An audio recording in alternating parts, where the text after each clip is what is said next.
Muraho neza. Muraho. Amakuru. Meza. Umeze neza? Yego. Hano turi mu nkambi ya Mahama. Hano turahageze dusanga hari abantu benshi bari guserebra bishimye. Hano habaye iki?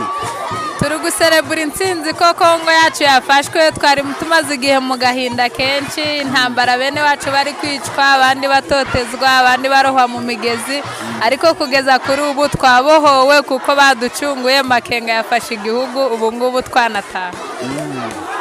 Ubu se nk'abatuye inkambi zigiye zitandukanye bakiriye gute gufatwa kwa Goma? Babyakiriye neza kuko buri muntu wese afite imbamutima y'ibyishimo. Ubu ngubu nta kizinga kiri ku mutima, twanezerewe cyane. Ubu murataha? Bibaye hanyuma se icyizere kiri hehe cyo kuba mwumva mwataha? Icyizere kirahari kuko ubu ngubu aho twari dutuye hari umutekano, Masisi, Rucuro, ahantu hose muri Sud Kivu ubu ngubu hari umutekano, dushaka twataha. Ubu ngubu mu makuru mufite se abari hakurya ahamaze gufatwa hatarafatwa bimeze biti? Abamaze gufatwa bafite umutekano usesuye, ubu bari hanze ntago bakihisha.